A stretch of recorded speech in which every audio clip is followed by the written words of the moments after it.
The Angry Chicken is a production of Amove TV. Bookmark amove.tv for more gaming and esports shows. The Angry Chicken is directly supported by listeners like you via patreon.com/TAC. Everyone, get in here!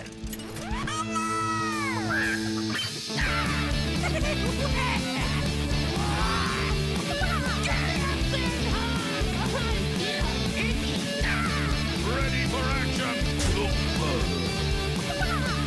I've got the beast in my sight. A podcast about Hearthstone, Heroes of Warcraft. This is The Angry Chicken. Welcome back, everybody. This is The Angry Chicken, episode 233. I'm Garrett Weinzerl. I'm joined by Willie Dills Gregory and Jocelyn Moffat. And Jocelyn, if you're watching the video, Jocelyn's already running away with topical discussions that are supposed to happen, maybe 20 to 30 minutes into the show. My body is ready, Garrett. Your background is ready. How you folks doing? Has anyone else had a fireside this weekend, or was it just me?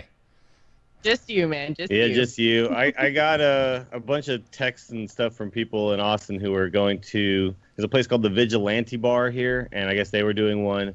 But it was funny because Zixa was like, "Hey, man, can you come? Like, you need to come. We got to do this now because it's going away in a month, and I don't see any others listed." And I was like, "No, it's fine. Nimsy's going to be around afterwards. Like, he's not going away." And that just the special Halloween stuff, I guess, is going away. And that right therein lies the problem. Everyone thought that Nimsy was just here for a month, and it's just like, nope, she's never going away. Just like the tavern card back never went away. Yeah, as long as you go to a tavern at some point, you will be able to get Nimsy, even if it is 6 months from now or a year from now or whatever. So everyone can relax. I know a lot of people are freaking out trying to get to a fireside gathering as quickly as possible. So Austin has this place called Mr. Tramps, and then this Vigilante Bar. So I know there's a couple places where they have weekly tournaments. So I'm not really too concerned with, having one of those just turned into a fireside gathering at some point and getting it. But it's a very cool hero. I get it. I get why people wanted to have it right away. Although I will say the emotes, I'm auto-squelching Nimsy, like forever. Me too. She is really sassy. Yes. And people who are playing as Nimsy really like the emotes, clearly. Well, yeah, it's like, I don't feel like they're spamming for my benefit at all. They're not trying to throw me off. They're not trying to do anything. They're just like, I love this gnome, I love this gnome, I love this gnome, I love this gnome. And I'm like, oh, dude, squelch. I think that's exactly what it enthusiasts? is. Yeah, oh, God, they're real. More annoying than gnomes themselves. Listen, we still haven't gotten a gnome in a World of Warcraft cinematic, so I think gnome players are just it's their time. They've earned this. They're allowed to spam their Nemsy, and you're allowed to squelch them. Like their hometown is a 5-man dungeon. Like I get it, it's fine. I understand the feeling of inadequacy that comes from not only being tiny, but also not even having a hometown. So, and if you even do take the time to go into that 5-man dungeon, it's stinky and green and poisonous. And there's trogs running around everywhere. But, oh god, yeah, that's funny. That's funny. Yeah, I ended up getting my Nemsy, but before I get carried away with my fireside thoughts, there were a couple of announcements to make.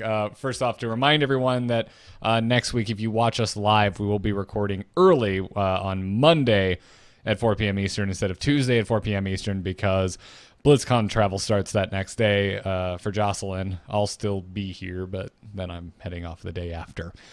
Yeah, my flight leaves super early on November 1st, and the airport is way far away, so I'm going to stay with my parents who live very, very close to the airport, so I don't have to wake up at like 3 a.m. to try to drive and get there. So I'm a little jealous. I'm leaving. I don't think I fly out until 5, which means even with the 3 hours I gain on the way out there, I think I'll be getting in close to midnight. Oh, yeah, I land at like 10 a.m. on the Wednesday. That's how like how all of my flight is in the. Until last year, that's how all of my BlizzCon flights used to be. We used to have honest to God second breakfast, and not just because we're fat hobbits, It was because we would leave Florida It's still breakfast time. at breakfast time and then land in California at breakfast time again. Yep. So Perfect. I love it. I actually gotta So many miss that. pancakes. I don't miss getting up really early, but I miss having breakfast twice because it just meant BlizzCon. It meant BlizzCon. It also meant crepes on Santa Monica because that's always tasty. But whatever the case is, yeah. So that's announcement number one. Angry Chicken recording on Monday. Next week, I'll probably still post it on Tuesday for you podcast listeners, just to keep things consistent. And if you're a patron, tomorrow we'll be back here, twitch.tv/amovetv, starting at 3 p.m. Eastern Time. We're going to be kicking things off with a hangout in the AMove patron Discord, where we'll be talking to our patrons, taking questions. And I want to stress, patrons, if you can't make it live to ask a question, drop a question in the comments over at patreon.com/TAC, and we'll include it, and you'll be able to listen to that recording after the fact, because I'll post it to the Patreon. And after that, we'll be doing a game stream. We're expecting the hangout to do 45 minutes, an hour if it goes that long, and then we'll play some games. I think we're going to collect the meta, so we'll build the deck from scratch, and then take it on the ladder to see how it goes.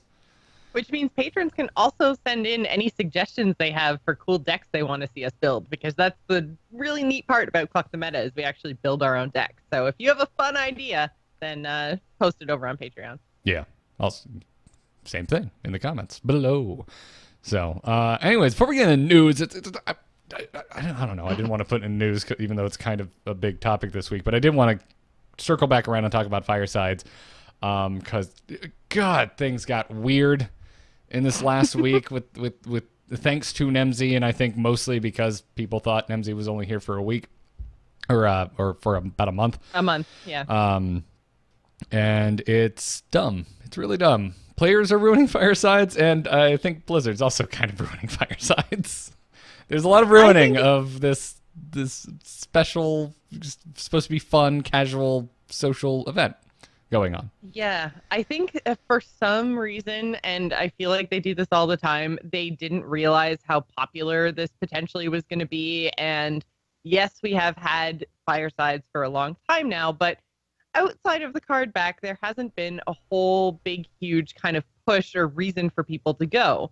And the Fireside card back came out so long ago. Like, did they forget how many people wanted that card back, or was it maybe just not as popular right off the get-go, or is it because they made it explicitly clear that the card back was going to be around forever, that there wasn't a big rush? But like with Nimsy, oh my God, people just feel like they had to get it the very first day, and it's the shitstorm that has come out of this is insane.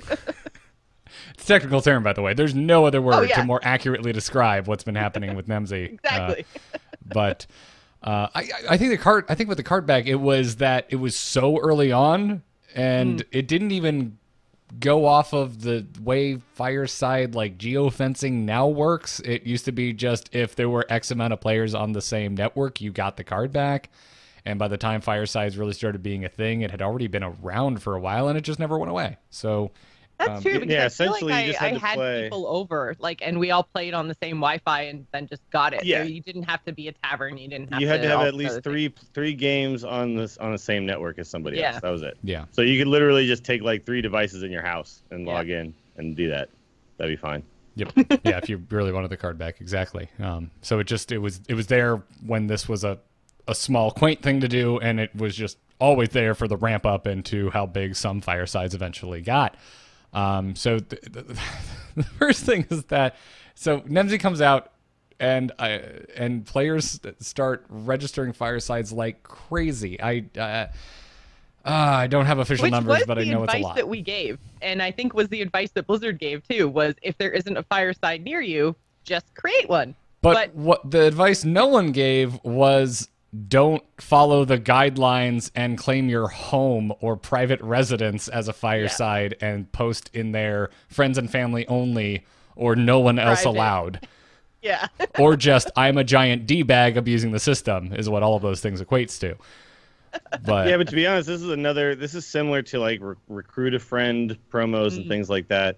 If Blizzard is going to set up these parameters, people are going to find ways to cheat them, right? I mean, it's just the system, to me, it's like it's like the idea behind these promos is sound, but the implementation is often not really done properly. And I think honestly, Blizzard made a mistake by having to force these things to be fireside gatherings to get NIMSY. I think it would have been better to just let people do the thing that they were doing with the card back and just cheat it, than what ended up happening, where some people, I saw some posts on Reddit where people had just created one at a park, but then because they had to have an address on it, it ended up picking like the closest house, and then people were showing up at all right, random hit people's the brakes. houses. Did you actually go and read? Did you go look at that guy's Reddit history? Did you take 5 seconds to look at that guy's Reddit history? Because he looks like the biggest lying sack of shit I've ever seen on Reddit. He looks like a serial shit stirrer, and I don't trust him. Now that may be true, but I mean that could happen because you do have to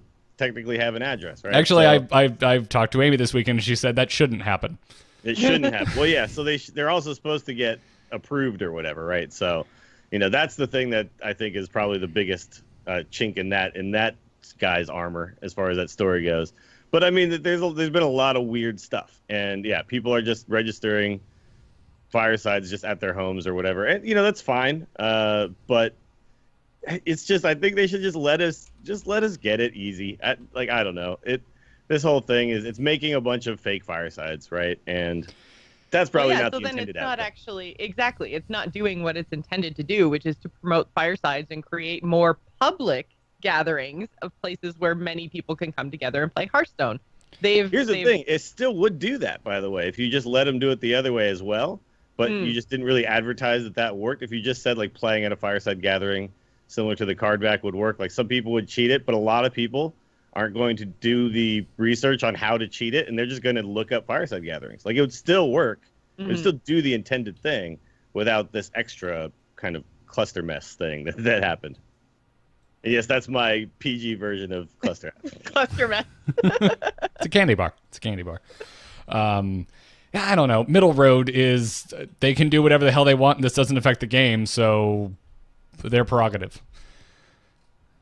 Like, it's just it's cosmetic at the end of the day. This isn't it's not like they're giving some sweet ass legendary card that is good in the meta as opposed to ETC, and the only way you can get it is from a fireside. So it doesn't bother me at all. I actually like firesides too, so maybe you can call me biased for enjoying something, but I don't know. No, firesides are great. I mean, there's nothing wrong with firesides. I'm just saying, like, then there's like fake firesides, and then people look them up, and then people show up at fake firesides. I mean, that kind of a thing is the issue that I see. Yeah, I mean, and I think we're just gonna. I bet we're going to see an update to the fireside website. Is what it boils down to. I think that they're going to have to put in some more hoops to jump through, which stinks, because I think if you make it harder at all to go and found a fireside, that there's always a chance that some legitimate innkeepers are going to just not bother. So there's going to be fewer firesides, and that's why I'm angry at the community, because it's like, well, great, now we're going to get a more battened down system, and fewer firesides are going to get made. Thanks, guys. Good job. Yep. This is why we can't have nice things. Yeah. Well, there's also, I mean, the whole new BattleNet app stuff that they added has also been pretty funky. I don't know, like, have you tried using the add and delete friends stuff? Like, because I went in as soon as they added all those like little tabs, I was like, oh, cool, this is awesome. Like, fireside and add friends and delete friends. Like, this is gonna make things so much easier. And if your friend is not in the app, you can't delete them. There's all sorts of like weird things that are kind of occurring with that.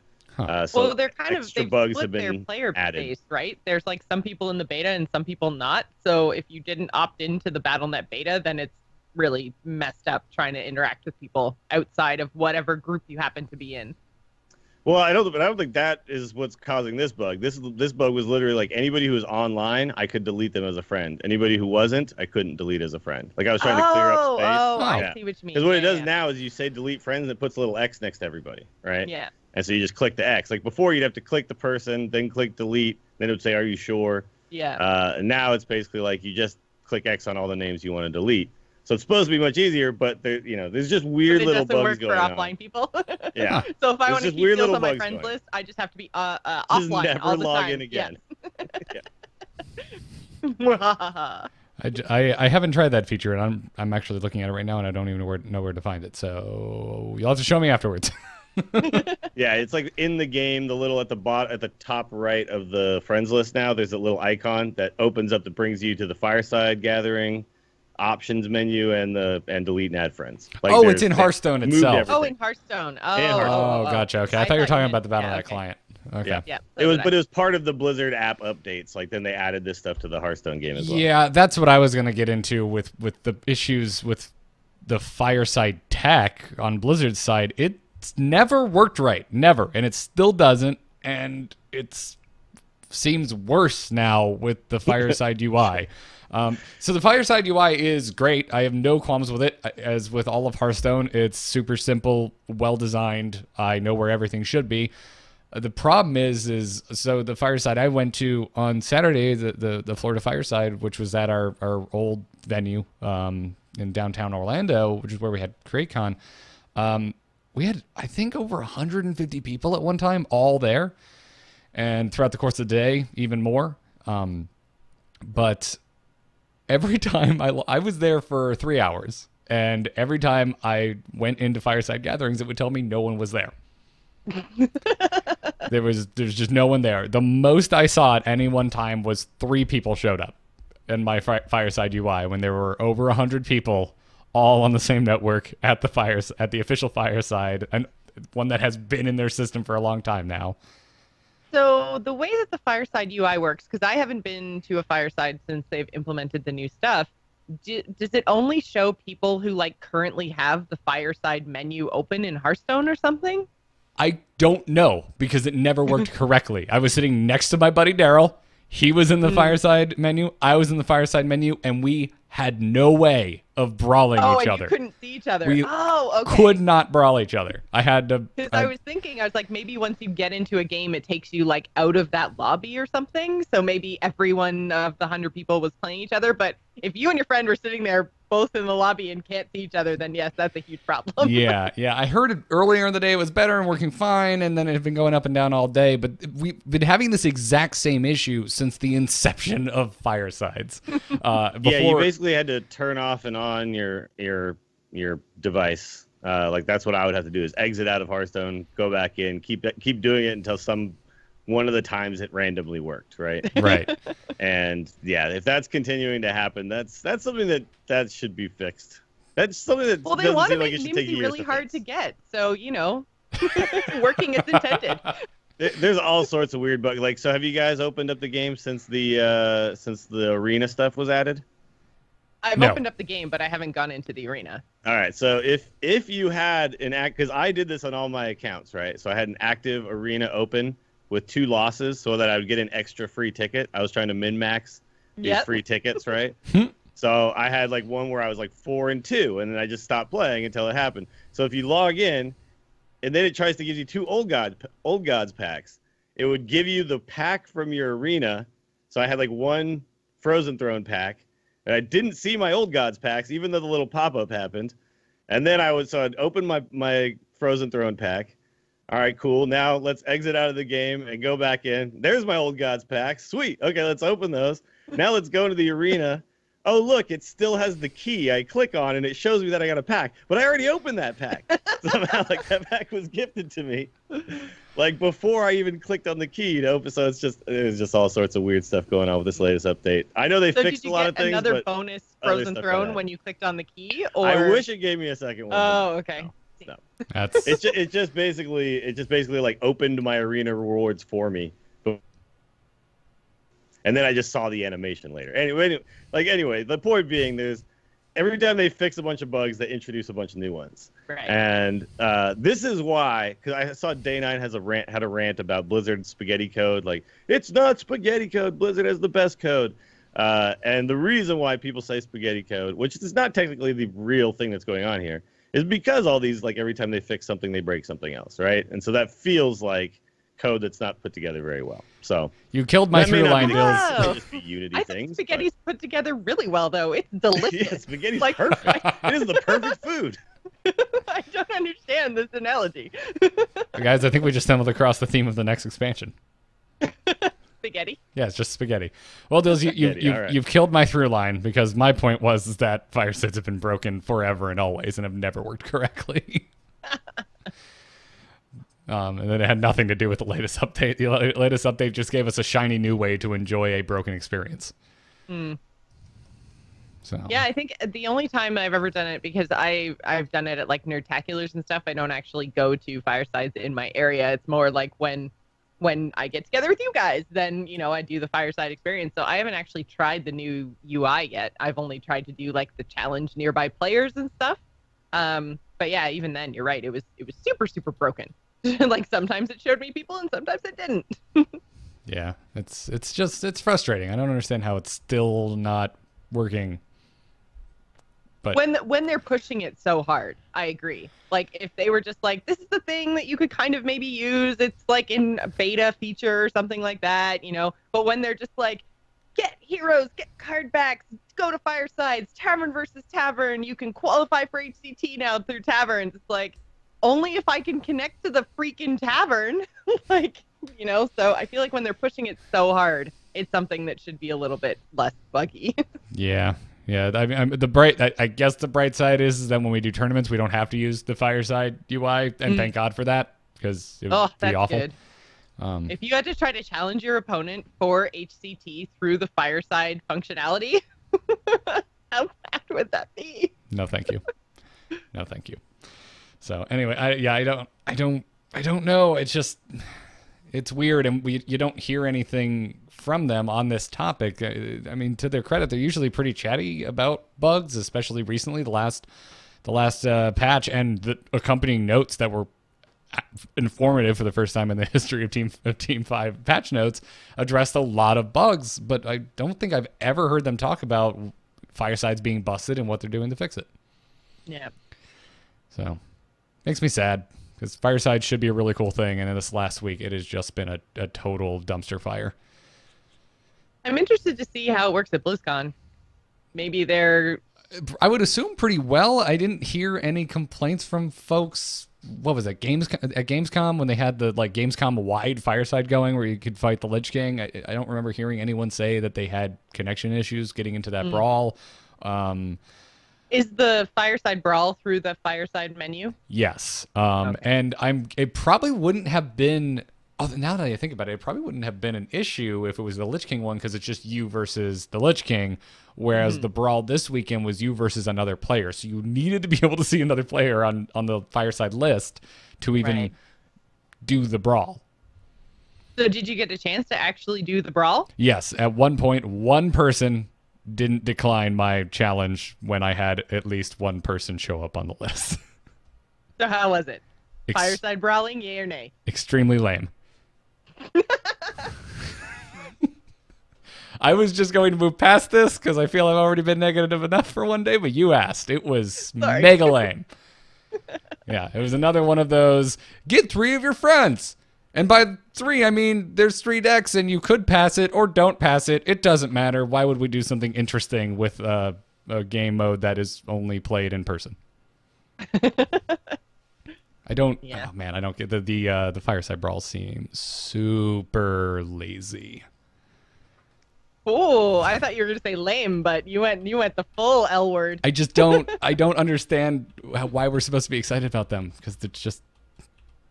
Well, I feel like fireside brawls are in the same, you know, vein as tavern brawls, right? And I know me personally, and I think Garrett, you're in the same boat, and I think Dills is too, where, you know, like we get in, get our pack, get out. Like we're not actually excited about repeating that brawl over and over and over again for the 5 days it's available. So brawls are not made for us. So therefore, neither are fireside brawls. Like it's not the kind of content that's going to pull us in. Yeah, but it's such a unique opportunity for a game mode that, yeah, it should be really cool and fun, right? Because it's something you cannot do unless you go to a fireside gathering and then decide to do that at the fireside gathering. Like that's, to me, you know, it's like they do so well in the PvE content, and then for it to fall flat on, you know, for this really cool idea and cool possibility, that kind of sucks. So hopefully we see some new ones or some ideas to change this one. But yeah, I think the problem too is that what's the point? You know, it's like when you get the tavern brawls where it's like, how high of a score can you get? And like, I don't care. You know, I don't care about what high score I got. Like, there's not a leaderboard. If there's a leaderboard, maybe I would give a crap. But like the one where they gave you different emotes based on total accumulated over time with the Ragnaros stuff. That was kind of fun because I was like trying to earn something. Unlock the next, yeah. Yeah, but when you do this stuff and you don't really feel like there's any real reason to be doing it, it's other than it's supposed to be fun, then it needs to actually be fun, right? Yeah. So if it's not, well, and even unlocking stuff, if I'm not unlocking stuff like permanently for my account, I care a whole lot less. Like even with the unlocking rag emotes and stuff, I'm like, but this only matters if I it goes keep away playing after it. Yeah. So. Yeah. What if you could open do up I really care? like Arthas Lich King Paladin thing by like doing a lot of damage to the Lich King? Yeah, I would be totally on board for that. Yeah. Man. I'd be all about it. And then we'd have 20 million more homes registered as firesides. Yeah, you thought Nimby was bad. I had to Arthas. Yeah. No, I would love to see that. For me, it's just a lack. It doesn't feel unique. I just played 1v1 Hearthstone with random decks at the end of the day, and it just felt like every other Hearthstone. It didn't matter game whether you won or lost, right? Right, and that didn't either. And not that I'm saying I want them to not give me Nimsy if I lost, but it's just I don't understand because when they announced Fireside Brawls and they launched it with the Lich King, and before we knew how the brawl actually worked, they're like, oh, it's a multiplayer brawl. So I'm like, oh, cool. Do I get to sit next to a friend and we get to both play against the Lich King together? No, it's the most boring version of that you can imagine. Like, it's just you and one hero versus a boss, like always. And there's a second hero suggesting you pass it to a friend, but you're not gonna. And there's a third hero suggesting you pass it to a friend, and you're not gonna. And even if you did, it's just 3 people playing normal-ass Hearthstone, passing a device around. Yeah. It's just, it could be so cool, and it's not at all. It just disappoints me. Fair enough. So. Speaking of firesides and inns. Yes, let's move on to news. Good news, everyone! So we got a lot more details on the Hearthstone Invitational, which is going to be the team event going down at BlizzCon, in a week and change. 4 teams of 3 are going to face off against one another. All 3 team members are going to be able to talk to each other and whatnot while they play. It's going to be round robin. There will be 3 games per match, so 1 game per player. And there's 3 basic like challenges that they're going to go through. So the first round, it will be wild format. The second round will be standard format. And the third round, it sounds like they're going to be getting new cards from the new expansion to add into their decks and then go head to head. Yeah, so challenge number 3 is called Excavated Treasures. So people are kind of using this as the, new expansion hype. There's a treasure box. There's also a candle that looks like it came off the head of a kobold. There's a lot of kind of hints at what might be coming in the next expansion, which is kind of cool. Yeah, and also team names. People are pointing to those because Crip, Firebat, and Jackie Chan are on Jungle Giants, so that's an Angoro-themed name. Reynad, Tice, and Pathra are the Grime Street Grifters, so Gadget Zan theme. Dog, RDU, and Navi-Root are the Chillblade Crusaders, so Frozen Throne banner, kind of stuff. And Disguised Toast, Ant, and Ali Straza are the Big Time Buccaneers, which don't 1-to-1 match up with any known expansion. So are we getting Pirates and Cursed Treasure expansion?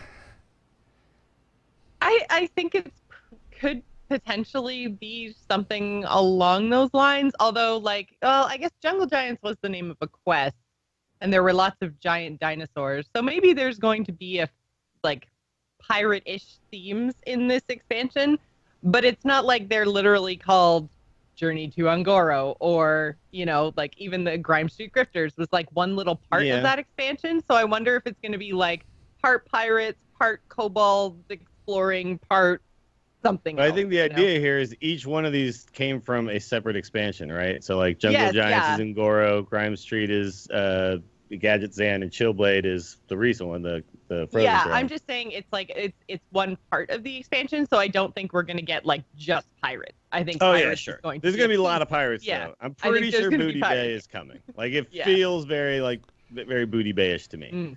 And I know there's been some other ideas thrown around, but everything's coming up Booty Bay right now, I think. Yeah. Now, what is the significance of this map to the Golden Monkey, though? Do you guys think?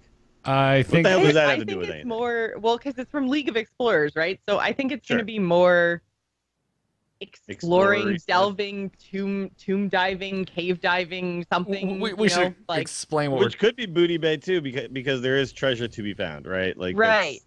It's a treasure seeking clue, I think. Yeah, we should explain what we're talking about too for those that aren't aware. The ban, if you haven't already gone and looked at the post, it just went up today, explaining all the details for the invitational. The banner image is a map with a dagger stuck in it, and we were all like, "Oh my god, is it a clue?" And it turns out to be the actual artwork from the map to the Golden Monkey card from League of Explorers. But I think it's fine. I think they're they didn't want to, go make unique map art. They're like, well, we already have one, and this is a treasure-themed expansion. Let's use this. Yeah, exactly. That is very, very likely. But they've also If you look at it, though, there's like a skull, and it all looks very like pirate mappy, right? Oh yeah, if you go look at the full art, it's cropped in on the banner image. There's a straight up like this is a pirate skull with a tri-corner hat at the top. 2 crossed swords this is sitting on top literally of a pirate map. cannons. So yeah, it's like everything just feels like, yeah, here it comes. Well, and I then feel there's like because Brode has actually said, you can figure it out if you've been paying attention. So I feel like things, even though yes, it is an easy art asset for them to use, I do feel like they're making very deliberate choices in the small art pieces and the clues that they do give us. Like everything's a clue, guys. Everything. Yeah, and they keep doing things in announcements where they say kind of piratey type, like the copy uses like a pirate type phrase in it. So yeah, I don't know. I think at this point, I think we can just kind of put it to bed. Like it's happening. This is going to be it. None of the other ideas make a lot of sense to me anymore.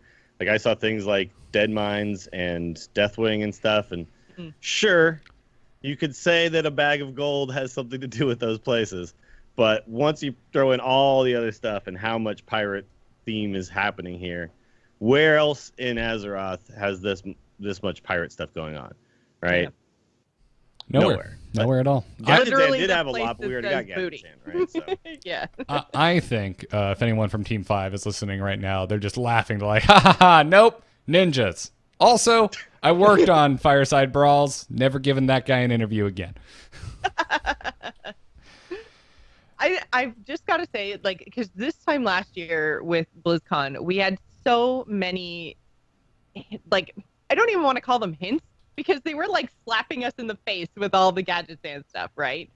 I prefer this. I like this so much better, where it's like, yeah, you can totally figure it out. We've basically told you. But they don't actually come out and smack us in the face with like weekly advertisements. Like I want that cool weekly gadgets and stuff that we got last year to be something that we get post BlizzCon, like between BlizzCon and the actual release of the expansion. That's when I want my in my face hype.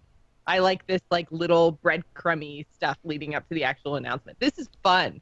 All the speculation and trying to figure it out is super cool. You're really you sound really sure though that like it's definitely pirates and treasure. Like I'm gonna laugh so hard when it's something completely different.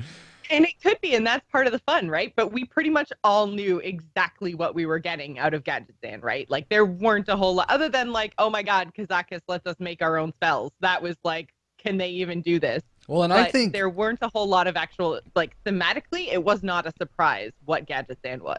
Yeah. I think a lot of that, too, though, when you think about it, do you guys think that they had so much of that world building in the teases and lead up to Gadgetzan because there was no single-player adventure attached to it? Because I do, because now we have that, and maybe they don't want to give away as much world building ahead of time because they don't need to. We're going to be able to see it through the game itself. I hope so. I mean, I feel like the Lich King was kind of an easy softball because we already had the whole Ice Crown raid, right? So you pretty much knew who the raid bosses were going to be and everything else. But this is their first chance with the single-player experience to actually teach us about their Hearthstone world, right?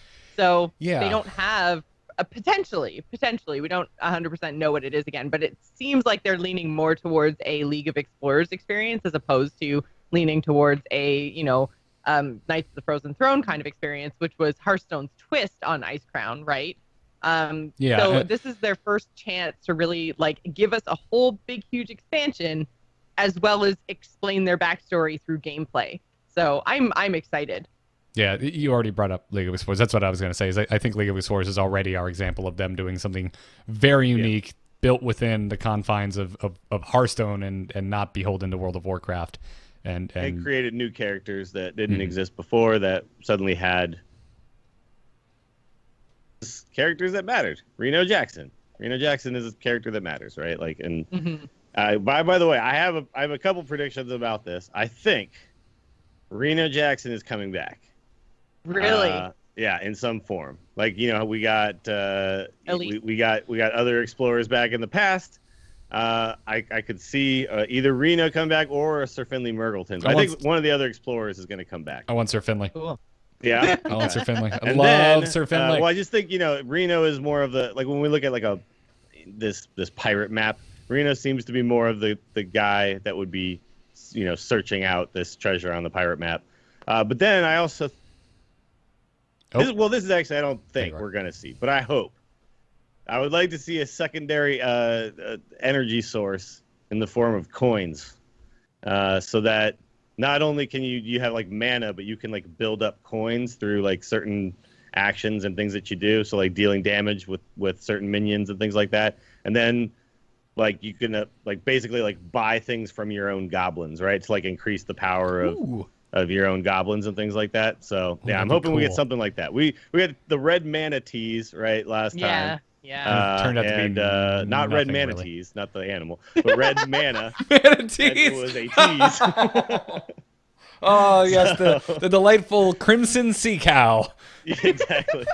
So this time, heard it here first. Manatee is the newest beast category, and no, but like I would like to see some other, because in Magic and other games we do have these kind of secondary energy sources. Sometimes they're literally called energy, but something where you could earn coins. Maybe some pirates like Battle Cry gain coins or something like that, and then be able to spend them on other things. Maybe kind of cool. I feel like I might want something more along the lines of like gemstones, although I guess mana gems are gems. Yeah, but like, we're talking pirates here. They want gold. Yeah. I'm just thinking like we already have the coin, and we have counterfeit coins, and we have Innervate that's just a coin. It would be cool if we had like gemstones, some like sort of rubies treasure. and emeralds, and some treasure. Yeah, treasure. Yeah, that would be fine too. Jocelyn with the casual shaming of Innervate.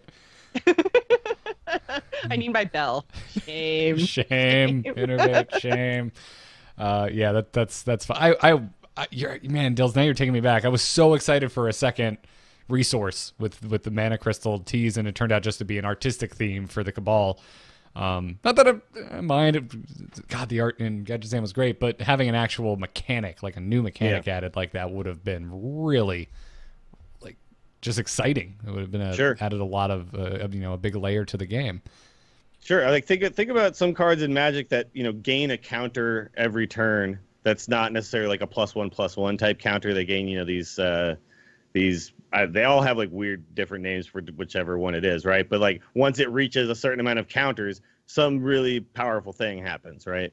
And think about how hard that could be to do in Hearthstone because of the how the combat system works. You can't protect a minion by just not attacking with it, right? So you have to hide it with taunts or stealth or something like that to try to like get some sort of a permanent to gain enough counters to then go off or something. Like there's so many different ways you could introduce really cool new things with extra energy and extra resources. I hope we're seeing that at some point. And it seems like if we're introducing a bunch of pirates, this is a good time to introduce another resource.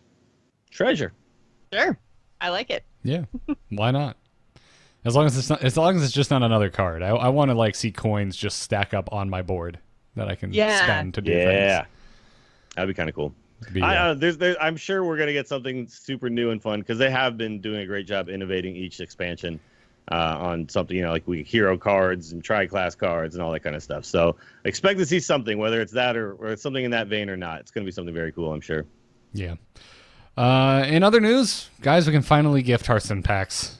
We can finally do it. We can do it like in client. I can send you guys packs and you can send me packs, or we can just not do that because I don't know, but it's an option. Because I want my own damn packs, Garrett. You're darn right. Well, you also get a free pack just for clicking the thing in the Battle.net client, by the way. Yes, you can go and get yourself a free pack right now. One free classic pack.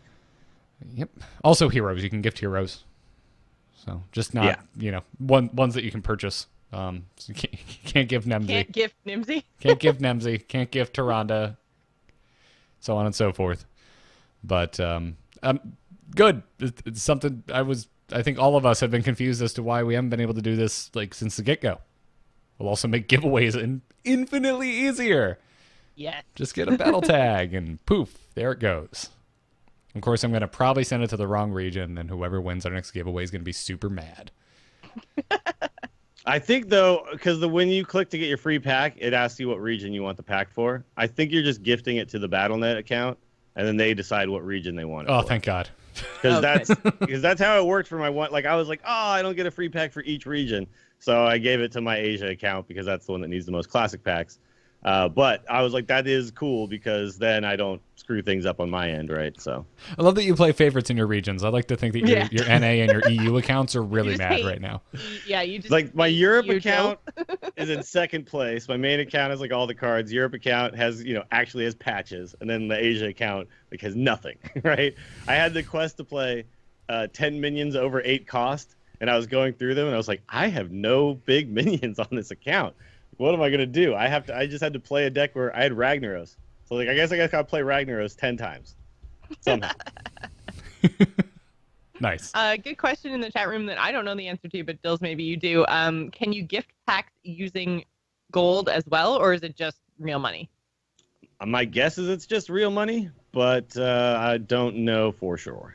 That's always the kind of default assumption I go with, is that if they institute any kind of gifting, it's real money. It's I don't not think you in-game can currency. do it from within the Hearthstone client. I think you have to do it through the Battle.net shop, and there's no option. Yeah, and you didn't. So then they wouldn't know. Yeah. Yeah, you fair can enough. only use Battle.net balance, right? So you could use WoW money. Yeah, you could use WoW money to buy a WoW token, which they're almost 200K on NA now, so they're not cheap anymore.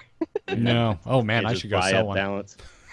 I should go sell one. For the longest time, the WoW token was like between 25 and 40K on North America. But yeah, now it's up around 200, so it's not quite as cheap as it used to be. But getting gold in WoW is also a lot easier than it used to be, but still. Nice. Very good. Well, before we move on, no strategy this week. Things haven't changed too much, and we knew we'd spend quite a bit of time on speculation and fireside grumbling. So we're going to move straight into crazy game stories. But before we do that, we want to thank our patrons supporting this podcast over at patreon.com/TAC. If you like our podcast, you want to support the three of us, that is the best way to do so. This week, we want to thank Robert C., R.S., Justin McM, David C., and Matt G. That's how I'm going to do that. Thank you for supporting the show. And again, if you are currently a patron, head on over right now. And if you've got questions for the Hangout and you're not going to be able to be there to say it to us in audio form, drop it in a comment in the latest announcement post talking about the schedule for this week's extra stream. So now let's take a crazy game story. Is the whole world gone crazy? You're in trouble now. You got it!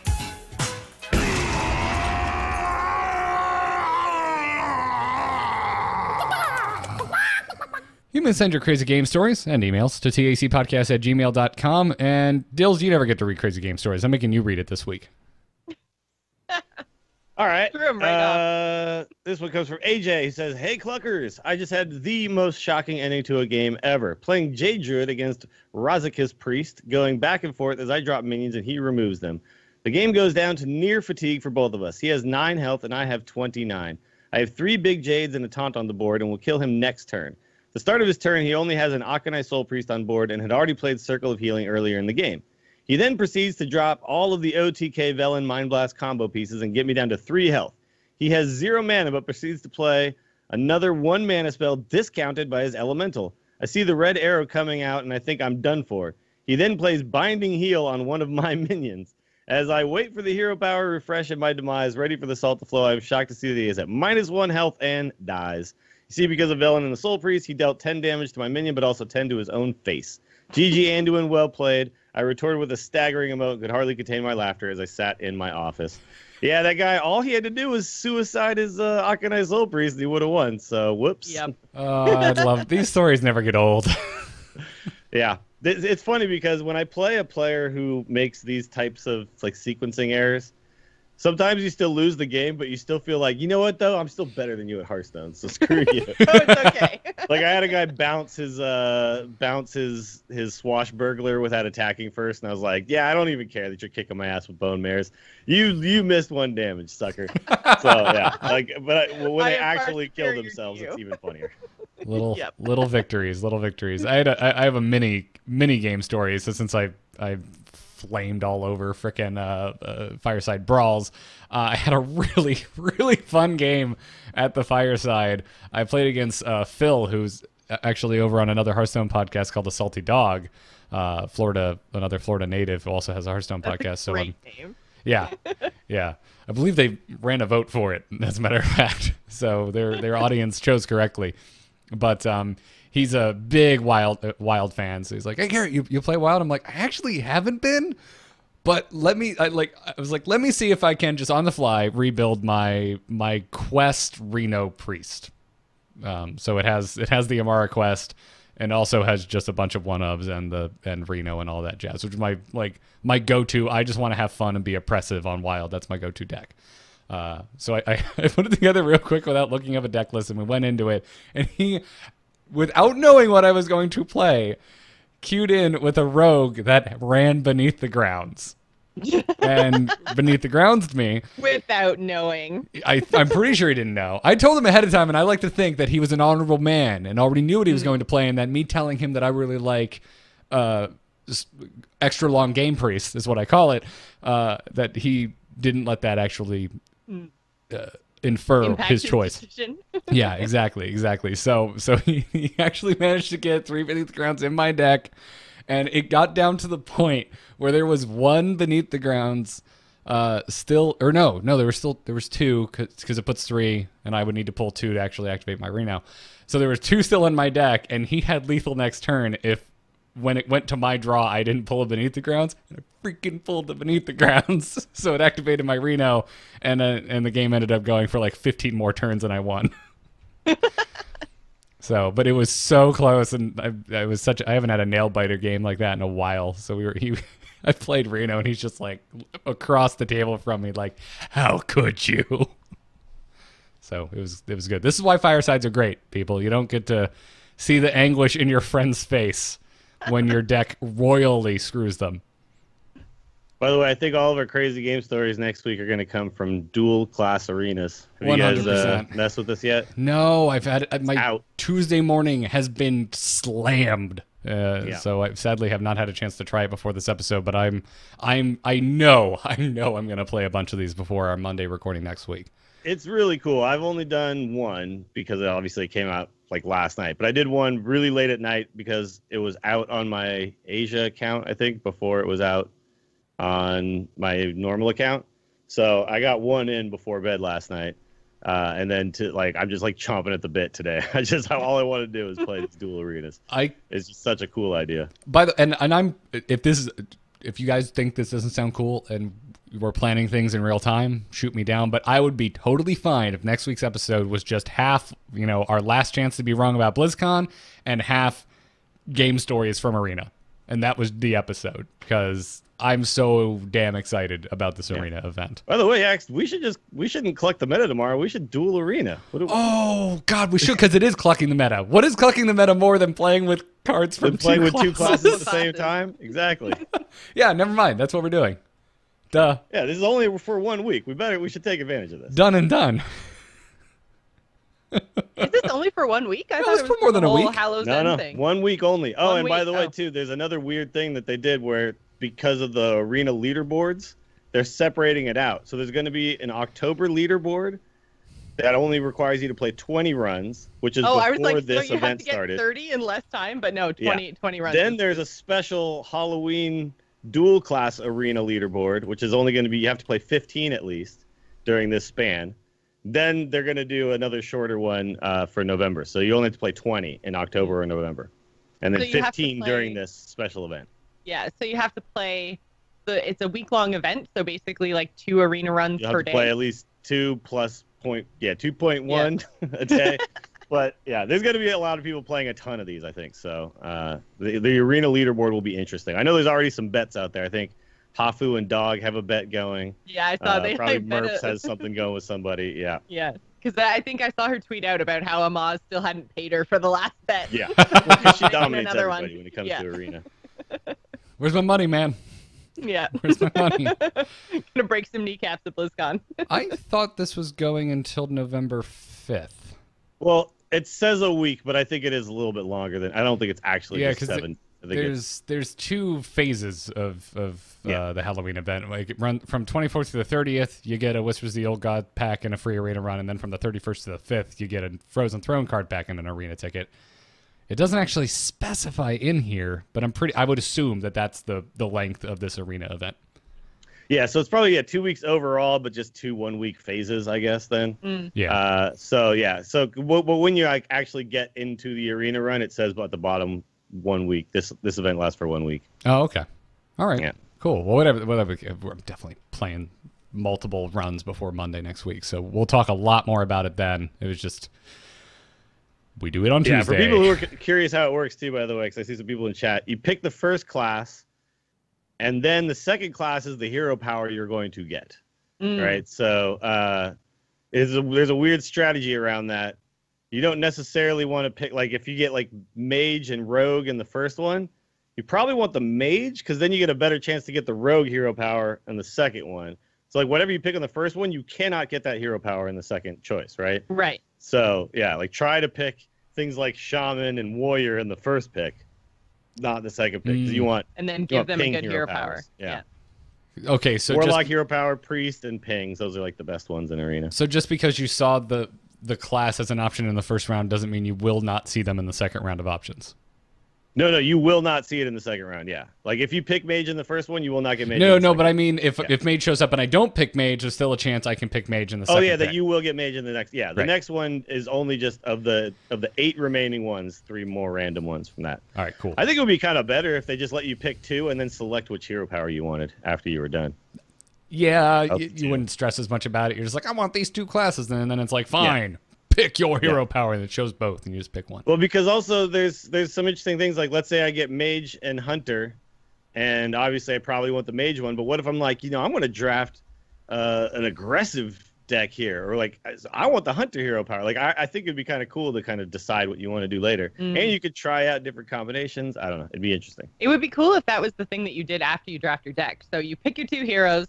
Oh draft God, your after you're deck, done with and the whole then deck, pick last, hero power? yeah, the last thing, pick the hero power. Yes. I'm all for that. I made a good arena suggestion, guys. We need to like make note of this day. All would be awesome. All of it would be awesome. But the way it is also awesome because it's so it damn is different. awesome now. We're just brainstorming ways to make it even better. Yep. Yeah. Exactly. Look, Blizzard, you never get it perfect, okay? And we do. What are these? At some point, we will talk enough smack about this game that Team 5 is going to be like, okay, buttholes, all 3 of you, you're coming out, you're going to work for a week, you see how hard it is. Nah, if Rainhead still gets invited to stuff, we're good. Like, he literally called it a children's card game that he wasted his life on and stuff. Like we're fine. We're fine. I legitimately already feel bad about my comments at the top about the Fireside Brawl. It just, I get triggered sometimes. So thanks, You get Joss. passionate. There's nothing wrong with it's being constructive passionate. criticism. Yeah. It's not. Yeah, we're not crap talking the game. Calling This is something the lazy best is game. mean. I love this game. My favorite game of all time. Calling something lazy is mean. I try not to be mean, but it's kind of lame. Anyway, emails. Let's go there. Hello? Hello, it's me. Hello? Just quickly, did you get my message? Yep. Oh, Hello, brother. You can send your emails to the same place, tacpodcast@gmail.com. Do that thing. John writes in. He says, greetings, my fine, feathered, furiously foul friends. Since the World Championship has been moved from BlizzCon to January and they don't do a fall championship, there isn't a truly meaningful presence for Hearthstone esports at BlizzCon. What if they did a last call tournament at BlizzCon next year? I think it would generate enough interest that people would see it, but unlike the championship, it's not a, quote, I need to see this instead of everything else type of event. While a neat idea, I don't think the TVT event, or Team V Team event, I'm assuming. I think Terran versus Terran when I see TVT. Well, it's also, there's the Tavern versus Tavern event as well, right? So that's probably what he's talking about. There is a team versus team event, but then there's also Tavern versus Tavern, so it could be either or. And either way, either one, I think, fits his sentence. Right. Anyway, to finish it, it says, while a neat idea, I don't think the TVT event that will be a Hearthstone esports is enough to justify even a virtual ticket. What are your thoughts? I probably would have agreed with you until I saw like the greater details about the invitational that came out just today. Knowing that we're going through Wild into Standard and then into, while it doesn't come out and say it, what we're assuming is expansion. A mode where they get to play with cards from the new expansion.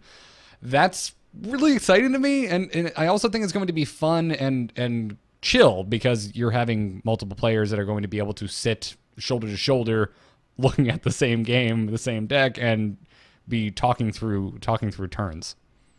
Well, and I mean, I love Trinity Series. It's going on right now, and it's one of my favorite, if not my favorite period thing that anyone's ever done with Hearthstone. I love listening into the players and hearing them talk through their turns and stuff. Like, casters are fine, but listening to the actual players is really, really informative.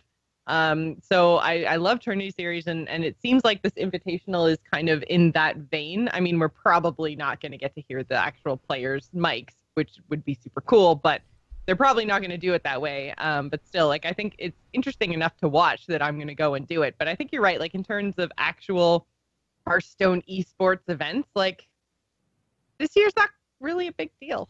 No, it's not. It's not. I think really they should just not worry about making it a big esports thing. But I would love to see a bunch of mini tournaments that you could join in.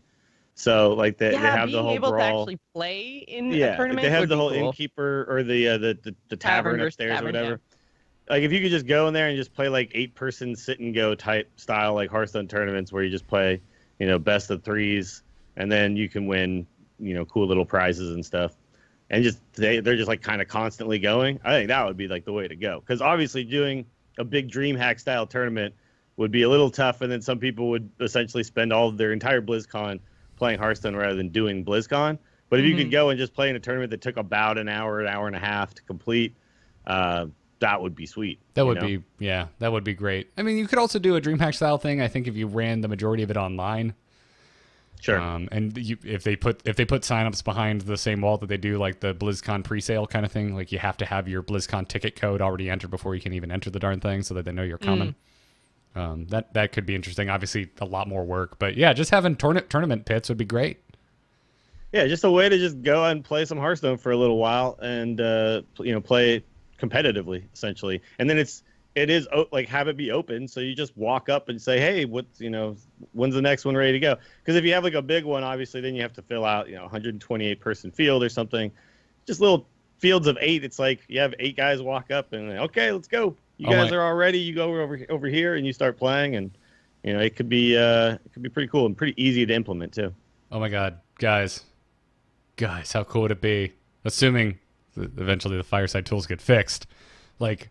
When a new tournament or like a new expansion comes out, you go to a Fireside like 2 or 3 weeks beforehand, and there's the Fireside Brawl is like 3 pre-made decks, and you can just go in. You can actually play like a best of 3 against people at the Fireside with cards from the new expansion. Oh man, I'd go do that. You could, providing everything's works, you could do short little mini tournaments. That'd be so cool. Yeah, BlizzCon would be the perfect place to do that when you actually get to play with the new cards and stuff. And they have the like the little iPads already set up. They could have some of those out in like the tavern, and these are just tournament made decks with all the new cards. Yeah, I'm in. That'd be great. Like, hey guys, we're gonna do 4 rounds. You got 3 decks, best of 3, go. That'd be really sweet. I'd really enjoy that. So, Josh, you want to take Josh? Did I call you Josh? Josh. Yeah, it's okay. Close enough. Would you like to take the second email today? Sure. Comes to us from Eric, who says, "Greetings, aggravated Oracanas, maybe?" I feel the need to discuss something that's been bothering me since July. Back when Knights of the Frozen Throne was announced, I was initially excited about hero cards like most other players, but that excitement quickly faded when it became apparent that these cards would not make alternate heroes be replaced by Death Knight versions of they would be replaced by Death Knight versions of the default heroes. While I find it completely understandable that Blizzard would not want to create new art and emotes for every alternate hero, and setting that precedent would de-incentivize the creation of both future alt heroes and hero cards, I can't help but feel like Blizzard was robbing me. Back in 2015, I eagerly paid $10 for Magni, not because I like Magni, but because so that I could play with all the cards of one of my favorite classes without playing Garrosh. I hate Garrosh. Whenever he speaks, he makes me want to punch my screen. I normally use emotes like Joss does, which is, very friendly. Just saying. But if I do it with Garrosh, I just sound like a douchebag. I know that this currently isn't a huge problem since Scourgelord Garrosh sucks right now, but he might not in the future, to say nothing of future warrior hero cards. So here's my solution for Team 5. Give players the option of letting hero cards played on alt heroes get some color filter in the same vein as shadow form. Don't bother recording new emotes, but maybe put some audio effects on the old ones if you so desire. This should be relatively cheap and simple fix to appease those of us who feel like they got a little ripped off. So I think this would be kind of cool because I know there's a lot of people, and Garrosh is the one that comes to mind because he's always the example that people give. Like, a lot of people don't like Garrosh, whether they're WoW players, whether it's because of the way the emotes make them sound. One reason or another, they don't like Garrosh as a hero, but they like the warrior class.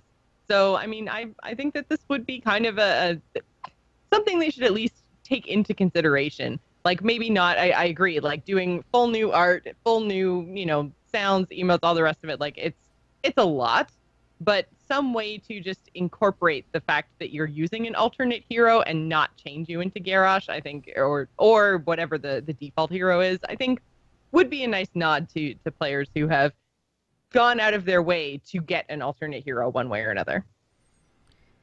Yeah, I mean, I don't know. This, at the end of the day, just seems very... It's the kind of thing that I could see myself thinking, and then when I take a step back, I realize, like, this is very specific for probably a small subsection of the audience. But I also don't... I'm not against it at all. I'd be fine with this. I'm in the camp of, I don't like Garrosh. Like, if he was a real person, I would not be friends with Garrosh. But I like the character, and kind of in a Heroes of the Storm way, I like just all of these characters palling around and existing in the same field, basically. So I think it's fun, and yeah, he's kind of a jerk, but that's the point. It's Garrosh, so it doesn't bother me as much. You could be Malfurion, who's the most passive dude in the world, and probably smells like dirt. And I still get annoyed when you spam emotes. Spamming emotes is annoying no matter what you do, no matter how it's inflected. Well, that's the thing, is that I think Eric and I don't spam emotes. Like, when I emote, I legitimately mean it. Like, I'm actually like, wow, that was a crazy game story worthy moment. Or, yeah. back when we had sorry, I would actually say, like, oh man, I roped. Sorry. I guess I'm saying it, like, are you really that sensitive that if someone emotes just once with Garrosh, you're like, oh my god, what an ass? Well, no, it's because, like, on my end, when I would say sorry with Garrosh, even when I was apologizing, I sounded like an asshole because he just sounds like an asshole. That's how Garrosh would apologize, is my point. Just get into the role play of it, get into the spirit. I see. I'm being too much Joss and not enough Garrosh. Yeah, role play it, like Dungeons and Dragons. And then roll a natural 1 and lose horribly, because that's what happens when I play D&D. But any thoughts, Bill? Just reading this email, Eric's probably one of the fans of our show who doesn't like me anyway, so I'll just go ahead and just say what I really think about this. And this is such a nitpicky thing to complain about. Like, I don't know. I can't even be bothered to care. Like, it's... What? Oh my god! What? I'm serious. Like, look, there's plenty of things that Hearthstone isn't doing right. This isn't one of them.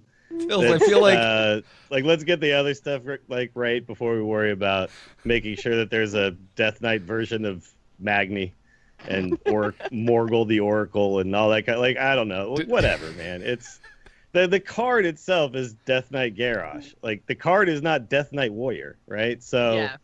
you're playing Death Knight Garrosh, not Death Knight whatever hero you are. So it's just, it's whatever, man. Like, just don't worry about it. Try worrying less about this, Eric, and more about having fun playing Hearthstone, and you'll probably be happier with the game overall. Dills, I feel like there's a story here. I'm sorry. Did somebody? And I'm sorry that I'm an asshole. Did you get a couple emails or something Bill recently? plays a lot of Garrosh. No, but I mean, like, historically, if I disagree with people on their emails and I don't do it in a super nice way, people aren't happy with me, right? So I'm like preemptively saying, like, I'm sorry, but I'm like harshly disagreeing with your email here.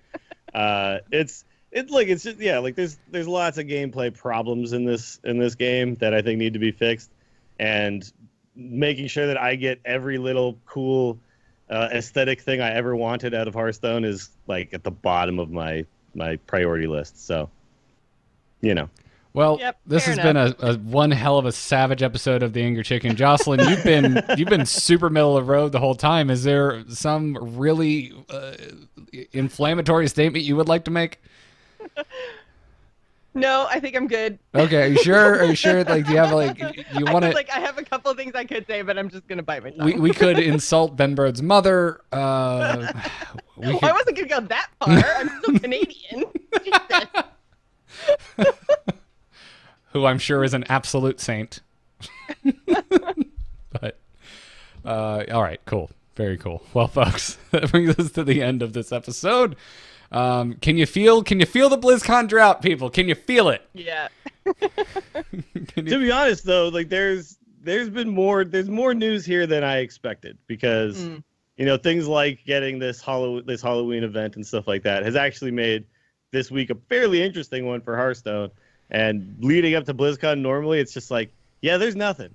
It's just whatever it was a month ago, and get ready for a whole bunch of announcements. So to actually have an event, that's a big deal. Like, we didn't really have stuff like this last year. So, well, they had a job posting not too long ago, like within the last month or two, looking for someone to work a little bit more on events. And I think that's kind of key to helping the game remain fresh throughout these kind of normally dry periods. There's so many, especially if you look at World of Warcraft, but it doesn't have to be tied to Warcraft. But there's so many things going on. Like, there's almost a world event every month in World of Warcraft. So if you pull from that, you've got something cool to do monthly. Not to mention all the other things they did, like with the Midsummer Fire Festival and the Frost Festival that they did in Hearthstone this year. Like, there's lots of stuff you can pull from that can kind of bridge these gaps. So I'm glad that they're doing a Hallows End event. Not to mention, I'm a sucker for Halloween and Christmas. So, you know, the more Halloween and Christmas themed things that we have in Hearthstone, the happier I'm going to be. Yeah, there's a lot of things that can be done, like these events, and like we've talked about for a long time, just having achievements and things like that. There's so many little things that if they just had a few other people in the team working on those outside of technical gameplay and stuff, you could add so much more depth to this game. In just like these kind of fun extra ways, right? Like, again, last week I talked about Eternal quite a bit. I've been just kind of like, I haven't been playing as much of it this week because there's been more Hearthstone stuff that's been keeping me interested. But you know, when I log in and then there's like an achievement pops up and I get some gold, I'm like, wow, that was cool. That was fun. Yeah. And then I'm just like, why doesn't Hearthstone have this? Or, you know, one thing that I started doing was I started pressing the space bar to end my turn. I was like, why can't I do that in Hearthstone? Oh, I thought you meant in Hearthstone. I was like, you can I was do trying to do it because you can do it in Eternal. Like, in Eternal, you can hit A to attack with all your minions to the face. And I'm like, these are all such great little things. Like, keyboard shortcuts? Let me do it instead of dragging every minion. Wait, but when you hit A, do they all hit at the same time? No, they all swing separately. Oh, no, I want that now. I want that so much now. Maybe because it's Halloween and I'm thinking of that scene in Army of Darkness when like 20 skeleton fists and they all just, like, punch him in the face all at once. Yeah, I want that, but with 7 minions. I don't get that. I know you. As But, I mentioned, but I mean, you know, there's like little things that I'm like, wow, this quality of life improvement, and why it doesn't exist over here in the much better game. What's up with that?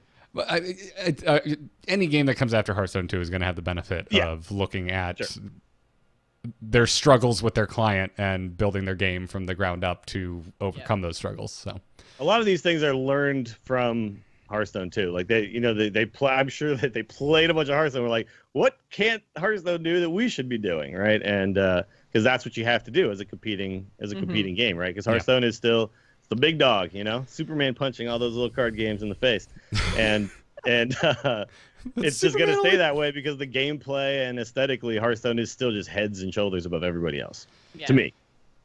Yeah, I think just in a numbers game as well. I don't, it's a personal thing, but I also think there's just more people playing Hearthstone than any other competitor at the moment. Yep, absolutely. So, and for good reason. Yeah.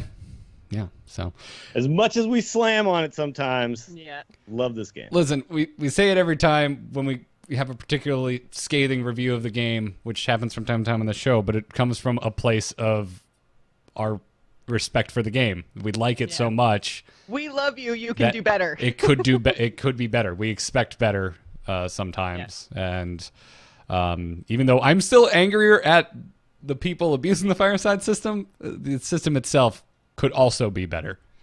Right. So, way to take a stance, me. Right down the middle. Anyways, that's gonna wrap it up for this episode. Again, next week, if you enjoy watching live, we will be here on Monday at 4 p.m. Eastern instead of Tuesday, so that we can start going to BlizzCon. Except for Dill's sad face.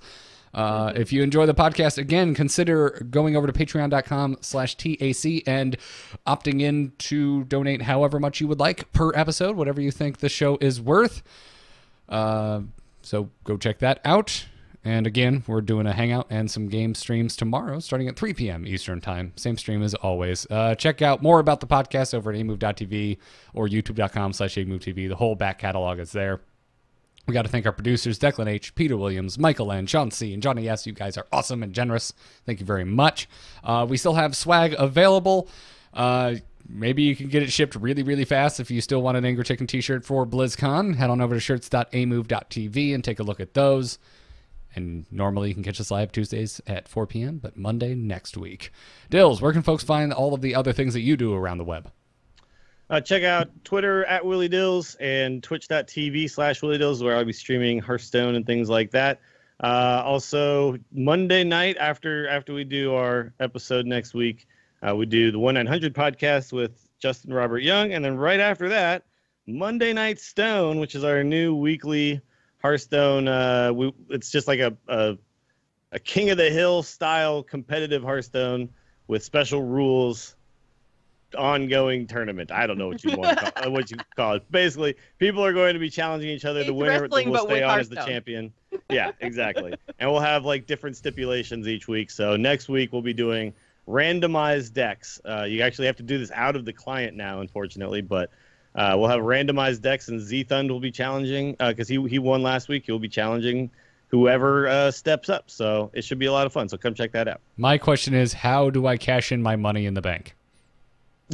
Well, we've been talking about ways to do wrestling style stipulations. So there's some ideas out there. I'll let you guys know as they come up. Well, we'll stop the game and then we'll restart the game with the person that just cashed in versus the person and try our best to get back to the board state that it was at by passing turns and just restarting the game until they get the exact hand. Sure, I'm exact sure cards. that'll work. Yep. Yeah. Yep. By the way, we want to get exhibition matches at some point. I know Tom Merritt has said he wants to play. We got to get you guys in there one of these days. Oh, hell yeah, man. Yeah. Once BlizzCon's done, yeah. Let's do it. Jocelyn, you do a lot of other things as well. Where can folks find that? You can find me on Twitter and Twitch. I'm at Joss Plays. You can also find me right here on twitch.tv/amovetv every Wednesday night for my general gaming podcast, The Gamers In. You can catch me on my Twitch channel on Tuesday nights for my self-help podcast, Playing Demons. Or you can catch me with Garrett on Embrace the Spoilers. We are doing that like for realsies now every other week. So if you want all of your favorite TV and movies spoiled, then go check us out over there, which is amove.tv/EPS. Yep, we just posted our episode for the original Nightmare on Elm Street, also known as The Good One. And next week, the night before Halloween, so Mischief Night, October 30th, we'll be posting our original Friday the 13th episode. So if you want to hear about that. Both of those movies were the first time I had seen them. And it was basically the first time I had seen Friday the 13th. I haven't watched it since I was 15. I didn't remember a damn thing about that movie. Apparently Kevin Bacon is in the original Friday the 13th. Didn't remember that. Also doesn't have very many speaking role like actual lines, but whatever the case Yeah. is. Check that out. Eye candy-ish. Yeah, yeah. Folks, I'm on Twitter at Garrett Art, where I'm unknowingly saying that Kevin Bacon is eye candy. Every other podcast I do can be found at amove.tv. And also check out nomoonart.com. That's my graphic design portfolio if you need something designed. It's going to wrap it up for this episode. Thank you all for listening. And until next week, which will be our last episode before BlizzCon, job's done. Job's done. Job's done. Yes!